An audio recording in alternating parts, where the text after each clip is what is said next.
할렐루야. 네, 안녕하세요. 오늘도 하나님 말씀 함께 읽어 내려가면서 그 뜻 가운데 하나님이 우리에게 오늘날 말씀하고 계신 부분들을 헤아려 보며 깨달으며 그렇게 살아내 가시는 저와 우리 성도님들 되시기를 바라겠습니다. 하나님 말씀 함께 보겠습니다. 사무엘상 18장 17절에서 30절 마지막까지입니다.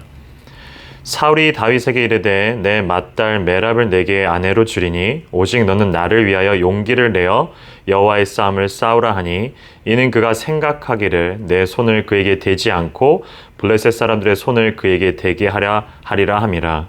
다윗이 사울에게 이르되 내가 누구며 이스라엘 중에 내 친속이나 내 아버지 집이 무엇이기에 내가 왕의 사위가 되리까 하였더니 사울의 딸 메랍을 다윗에게 줄 시기에 무올랄 사람 아드리엘에게 아내로 주었더라. 사울의 딸 미갈이 다윗을 사랑하매 어떤 사람이 사울에게 알린지라.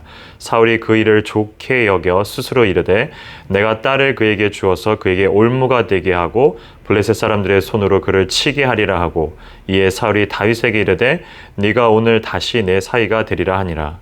사울이 그의 신하들에게 명령하되 너희는 다윗에게 비밀히 말하여 이르기를 보라 왕이 너를 기뻐하시고 모든 신하도 너를 사랑하나니 그런즉 네가 왕의 사위가 되는 것이 가하니라 하라. 사울의 신하들이 이 말을 다윗의 귀에 전하매 다윗이 이르되 왕의 사위 되는 것을 너희는 작은 일로 보느냐 나는 가난하고 천한 사람이라 한지라.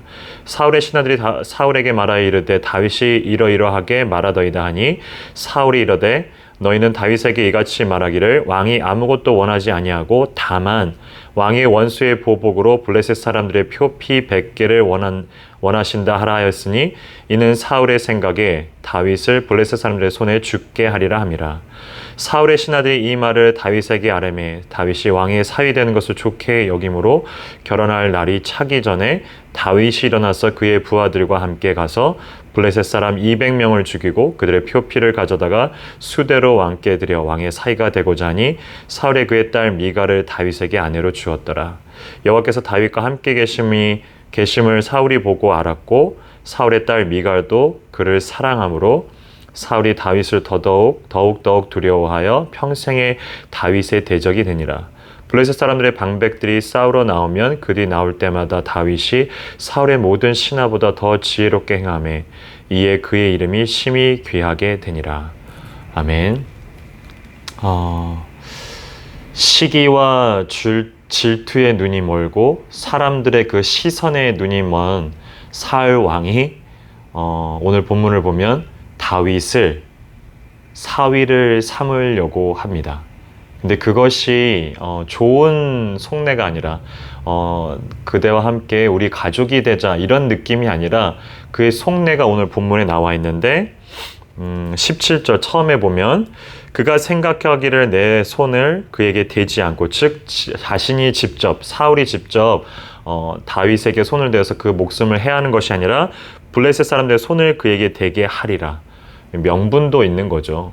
그리고 또 25절에도 보면 사울의 생각에 다윗을 블레셋 사람들의 손에 죽게 하리라 함이라. 즉 사울 왕이 지금 자신의 딸들 중에서 처음에는 맏딸이었지만 어떠한 이유인지 모르겠지만 아마 정치적인 이유였을 것 같기도 한데 다른 나라로 이제 시집을 보내게 되고 그 중에서도 딸 중에서도 지금 미갈이라는 그 딸이 다윗을 마음에 두고 있다라는 것을 알게 됩니다. 그래서 이것이 자신의 그 모략이 끝나지 않고 결국에는 이제 다윗을 사위로 삼아 보겠다라는. 근데 그것이 어떤 이제 좋은 의도를 갖고 있는 것이 아니죠. 다윗이 전쟁터에 사위니까 왕의 어떤 측근이니까 왕자 예전에도 뭐 중세 시대나 뭐 우리나라도 비슷한 것 같은데 장군들이나 왕자들이 그 전쟁이 났을 때 그 맨 앞에서 진두지휘했을 때 그 뒤에 있는 자신의 백성들, 군사들의 사기들도 이유가 있고 그리고 먼저 앞서서 그곳에서 싸워 용맹함을 드러낼 필요성도 있고 이러한 전장의 맨 앞에 내세우고자 하는 사울 왕이 다윗을 향한 계략 모략이 있었다라는 겁니다. 생각해보면 다윗도 우리 아내의 범했을 때 동일한 방법을 썼던 것 같아요.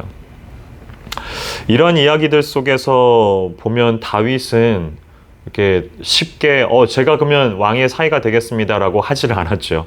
첫째 딸이 맡겨졌을 때 자신은 아니다. 자신은 왕의 사위가 될 만한 그런 본분이 아닙니다. 그런 내 분수가 아닙니다라고 얘기했었고, 둘째 딸도 마찬가지였죠. 그러자 사울 왕이 좀 꾀를 냅니다.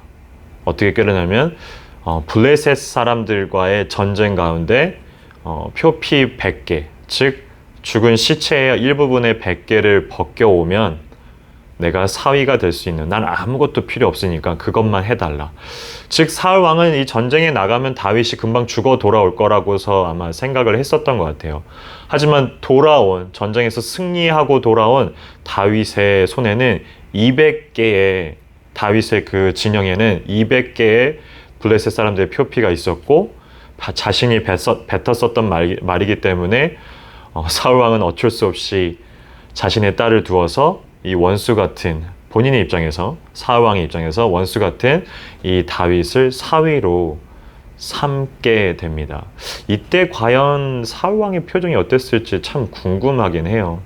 영화에서나 많이 저희가 이제 조선시대의 왕정 정치, 왕조 시대를 보면 참 이런 모습들도 참 많이 나오는 것 같습니다. 모략과 계략. 제가 오늘 보고 싶은 부분들은 이 사울 왕의 모략과 계략 너머에 이 반대편 다윗의 입장입니다. 사실 오늘 다음 거를 보면 19장엔 전체적으로 사울 왕이 다윗을 죽이려고 했었던 내용들이 있지, 다윗은 그냥 계속 도망가는 입장이 있지 특별하게 어떤 저술이 된 게 없습니다. 그렇다면 이 다윗 본인이 한 것이라고는 이스라엘 군사들과 나라와 백성들을 향해서 하나님의 이름으로 모욕된 자였던 모욕했었던 골리앗을 무찔렀었던 죄, 그리고 그것을 다윗이 그것을 죄라고 느꼈고 경멸이라고 하지 말라고 느꼈기 때문에 전장에 나가서 어린 다윗이 이겼었던 거고, 그리고 지금도 이제 점점 커가면서 그냥 전쟁에 나가서 하나님의 이름으로 이기는 것밖에는 없는데, 심지어 다윗은 이런 자라고 오늘 본문 바로 앞선 부분에 이렇게 나옵니다. 12절에 여호와께서 사울을 떠나 다윗과 함께 계심으로, 14절에 여호와께서 그와 함께 계시니라. 지금 무슨 말이냐면 하나님이 함께 하는 자가 지금 다윗이라고 이야기를 하는 겁니다. 그쵸? 하나님이 함께 하시다. God with us, 임마누엘의 하나님이 이곳에 있습니다. 다윗과 함께 있고요. 헌데 제가 드는 질문이 이겁니다. 어찌하여서 이 하나님과 함께 하는 자가 이러한 수많은, 우리는 이미 다윗의 이야기를 알고 있기 때문에 다윗의 나중에 된 결과들을 알고 있지만, 정작 이 다윗의 현재 입장은 본인이 뭔가를 하지는 않았고 그냥 본인이 하나님의 이름으로 승리를 한 그런 것밖에 없었지만, 질투와 시기와 사람의 시선에 눈이 먼 사울 왕의 모든 그런 계략과 모략, 심지어는 죽이고자 하는 그런 상황들 속에 다윗이 놓여져 있다는 겁니다. 이 지금 다윗은 하나님과 함께 있는 자입니다. 하나님과 함께 계시는데, 하나님이 함께 계시는데 어찌해서 이렇게 부당한 대우들을, 본인이 했었던 것과 합당한 정당한 대우가 아니라, 그리고 어떻게 해서 이렇게 고난과 어떻게 해서 이렇게 어려움들을 그가 겪고 있을까? 사실 성경의 인물들을 바라보면 하나님과 함께한 인물들 중에서도 참 많은 인물들이 있지만 그 고난과 어려움 속에서 있는 인물들이 하나님과 함께 계신 인물들이 참 많이 있다라는 겁니다. 대표적으로 요셉을 바라보면 야곱인 아버지인 야곱을 통해서 이미 요셉은 참 귀한 아들로 컸죠. 그리고 그가 꿈을 꿨고 그 꿈 내용을 형들 앞에서 이야기를 했지만, 이미 본인은 아버지로부터 사랑을 독차지하고 있는 그런 점진적으로 형들이 그 마음을 먹었을 거라고 저는 생각을 합니다. 그렇지만 발화점이 된 거, 즉 터뜨렸었던 포인트가 뭐냐면 형들이 나를 향해서 절하고 있고 해와 달이 나를 향해서 절하고 있다라는 그 꿈의 내용이었다는 겁니다. 그로 인해서 요셉의 생애는 그 꿈 때문에 종살이와 감옥살이, 이런 생활들을 전전합니다. 그런 요셉을 뭐라고 표현하냐면 창세기 39장에 보면은 2절에 여호와께서 요셉과 함께 하심으로, 그걸로 끝나지 않습니다. 3절에 형통하게 하심을 보았더라. 하나님이 요셉과 함께 하신다라는 겁니다. 심지어 그에게 요셉을 통해서 형통케 하신다라는 겁니다. 또 다른 전에 39장의 21절에 보면 여호와께서 요셉과 함께 하시고, 23절에 여호와께서 요셉과 함께 하심으로 여호와께서 그를 범사에 형통하게 하셨더라. 아멘이 되시나요? 이 39장의 내용이 뭐냐면 하나님이 요셉과 함께 하시고 형통케 하셨는데 그가 종살이를 하고 있다라는 것고, 노예의 삶을 살고 있다라는 것이고, 그것도 모자라 억울한 누명을 써서 39장에 보면 보디발의 아내를 통해 가지고 감옥살이까지, 누명을 씌운 채로 감옥살이까지 합니다. 하지만 하나님이 함께 하신다고, 그리고 형통케 한다고 하십니다. 쉽사리 아멘이 안 되는 대목입니다. 그죠? 어떻게 하나님이 함께하고 계시는데, 다윗에게도 그리고 요셉에게도 하나님이 함께하고 계시는데 어떻게 그들의 삶들이 평탄치 않냐라는 겁니다. 왜 이럴까라는 질문들이 들 수밖에 없습니다.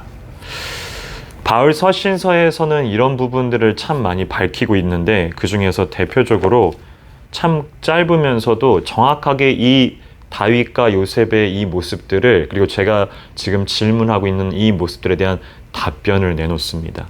고린도후서 4장에 보면 11절에 우리 살아있는 자가 항상 예수를 위하여 죽음에 넘겨짐은 예수의 생명이 또한 우리 죽을 육체에 나타나게 하려 함이라. 생명의 예수 그리스도의 그 이름들을 바울이 논술하고 있고, 그것을 증언하고 있고 선포하고 있습니다. 하지만 그 은혜를 받을 수가성 우물가 여인을 들어보면 끊이지 않는 그 생명수와 같은 그 예수 그리스도를 우리가 영접하고 믿고 그를 따르는 것은 다 맞지만, 하지만 오늘 11절에 보면 예수의 생명이 또한 우리 죽을 육체에, 우리가 갖고 있는 이 육체의 모습들은 죽어야 될 육체 가운데 그 생명의 예수 그리스도가 흐르고 있다라고 표현합니다. 그리고 12절에 보면 그런즉 사망은 우리 안에서 역사하고, 즉 우리는 죽음을 향해서 달려가고 있는 인간일 수밖에 없고, 그러지만 생명은 너희 안에서 역사하느니라. 다윗이 알고 있고 요셉이 하나님과 함께 하심으로 형통함들을 가지고 그 생명의 예수 그리스도를, 하나님을 가지고 살아내가고 있지만, 그들의, 즉 우리들은 이 죽을 육체 가운데 더 넘어서 생각해 보면 이 죄성 가득한 그 육체 가운데 우리는 제한적으로 살아가기 때문이라는 겁니다. 하지만 거기가 포인트가 아니라는 거죠. 거기가 끝이 아니라는 겁니다. 우리 안에는 비록 죽을지언정, 비록 죄성에 물들어 있는 그런 우리의 육체일지언정, 제한된 육체일지언정, 우리 안에서 흐르고 있는 것은 우리가 믿고 따르고 그 길을 걸어가고 있는 예수 그리스도, 생명이 되신 예수 그리스도라는 것을 기억하라는 겁니다. 바울의 이 권면들은 오늘날 우리에게도 동의를 합니다. 예수를 따라가고 하나님을 따라가는 삶들이 결코 쉽지 않은 것은 신앙의 삶을 조금만 걸어보면 누구나 다 느끼고 있는 부분입니다. 물론 우리의 시험들이 어디로부터 오는지는 정확하게 점검해보고 확인해볼 필요성은 있습니다. 하나님과 함께 하심으로 통해 가지고 우리 안에 제한되어 있는 이 육체 가운데 벌어지고 있는 그런 것들이 우리를 좌절시키지 못합니다. 왜냐하면 우리 안에 흐르고 있는 예수 그리스도의 보혈에 피는 생명이며, 그것은 끊임없이 흘러넘치는 생명수이기 때문입니다. 오늘도 오늘도 저와 우리 사랑하는 우리 성도님들에게 그 생명이신 예수 그리스도를 분명히 알아 따라 나가는, 또 따라 살아나가는 저와 우리 성도님 되기를 같이 기도하겠습니다. 기도합니다. 참 좋으신 하나님 아버지 감사합니다. 오늘도 보건대 생명이신 예수 그리스도를 알기를 원합니다. 하나님, 다윗에게 그러했듯이, 요셉에게 그랬듯이, 많은 믿음의 선조에게 그랬듯이 예수가 누구인지를, 그 생명의 하나님이, 그 생명수 되신 예수 그리스도가 누구인지를 분명히 알아 오늘 하루도 비록 제한되고 비록 세상에 속한 우리의 몸이지만 살아내가게 하여 주시옵소서. 생명이신 하나님의 이름으로, 예수 그리스도의 이름으로 우리에게 힘을 더하여 주시고 우리가 살아내갈 수 있는 그 원동력이 되게 하여 주시옵소서. 감사합니다. 예수 그리스도 이름으로 기도합니다. 아멘.